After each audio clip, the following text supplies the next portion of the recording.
So federal health officials are urging all vaccinated adults to get their COVID booster shot. This amid growing concern over the Omicron variant that's now been detected in nearly 1/3 of U.S. states. But some vaccine experts disagree with universal booster shots. Joining us right now, FDA Vaccine Advisory Committee member and director of the Vaccine Education Center at Children's Hospital of Philadelphia, Dr. Paul Offit.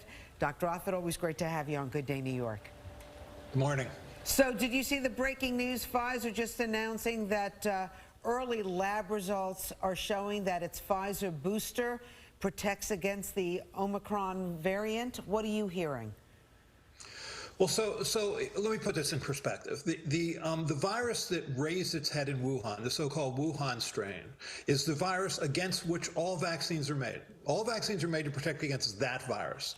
That's not the virus that left China. The virus that left China was a more contagious version of that, called the D614G variant. It was the first variant, swept across Europe, swept across the United States, killed a couple 100,000 people here. That was replaced by the Alpha variant. Why? Because it was more contagious, which was replaced by the Delta variant, because that was more contagious. Omicron is probably also more contagious. This virus wants to get more and more contagious because it wants to be transmitted from one person to the next. There are two pieces of good news.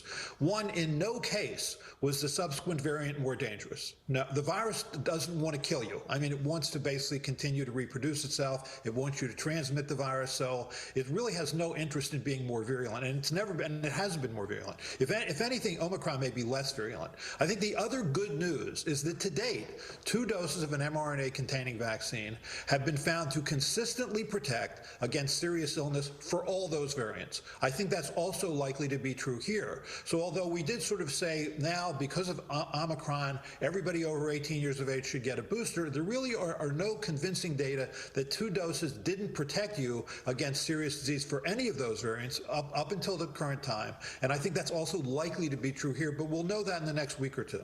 All right, so right now we don't have to panic, but we have a mayor in New York City who's just issued this very strict mandate, the strictest in the country, that basically everybody from 5 years old and up has to have 2, doses of, the booster shot or the vaccine, and obviously a lot of people are taking it to court right now. So what do you think? Do we need those stringent measures in place right now in New York? Right. I was just on service last week at Children's Hospital of Philadelphia, and we are consistent with the national average, seeing a lot of children with COVID. Children who are now come in struggling for air, put on a ventilator, go to the intensive care unit, and in no case were any of those children vaccinated. In no case were any of those children's parents vaccinated. So you're talking to the wrong person. I cannot stand watching these children suffer to the degree that they suffer, because basically this willful ignorance or incredible selfishness of parents to either not vaccinate themselves or not vaccinate their children. It's hard to watch. It's heartbreaking to watch. I mean, months ago when we didn't have a vaccine for children, it was hard enough. Now it's especially hard to watch these children suffer, knowing that this is all preventable. So your message heard loud and clear on that, but in terms of booster shots, when you're talking about getting them, because you're seeing a lot of health officials push for this. Jimmy Fallon just created a Christmas song saying, like, we're going to be doing this, booster shots this Christmas season. But you have something really interesting that you kind of talked about. It's original antigenic sin. And this is because of booster shots that it can make it even worse. Can you explain that? Right. So this has been seen with influenza vaccine. It's also been seen with the human papillomavirus vaccine. If you give sort of one thing over and over again, so for example, the vaccines that we're currently getting, give that as another booster, you tend to sort of lock into that, so that when you're then given a variant of that, in this case, let's say you were given an Omicron specific variant vaccine, that you tend to respond as if you're still seeing the first virus. Now, I don't know whether that's going to happen here or not. I think we will know that over the next 6 months or a year, but it is something to consider. I just think it's been confusing.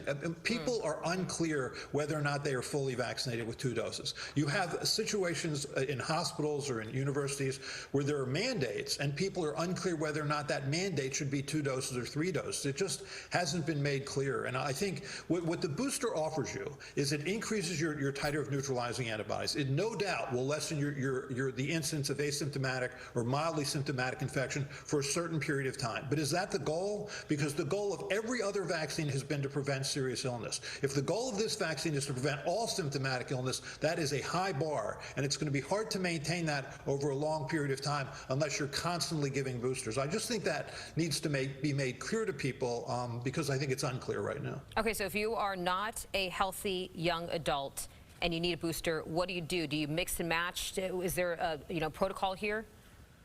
Right. No, so I think what recent studies that were presented both to the FDA Vaccine Advisory Committee and to the CDC were that basically everything works. That if you've gotten Pfizer, you can boost with Moderna, and vice versa. If you've gotten J&J, you can boost with an mRNA vaccine or boost with the J&J vaccine. I mean, it all generally basically works to boost. Yeah, I was wondering, those people who got J&J because they thought they were one and done, and now they're thinking about a booster. They can get either one, Pfizer or Moderna?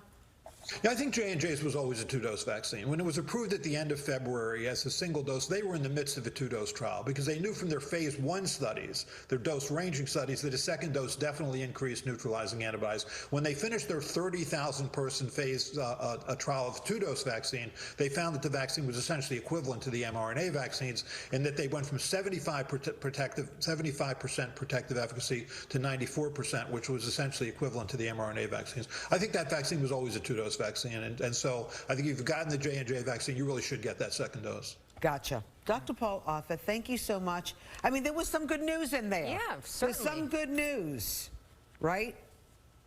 He's like, right, but I hope so. I really do think you should. Omicron obviously is worrisome because it's more contagious, but I think that if you've received 2 doses of an mRNA-containing vaccine, for example, or if you get 2 doses of the J&J vaccine, I think you are very likely to be protected against serious illness. We'll know that soon. So calm down. Excellent. Right. Calm down. I like Dr. that. Paul Offit, thank you so much. Have a good day. We appreciate it. Thank you. Calm it down. I'm here for it. I appreciate those words because, as you hear a lot of panic right now. I know.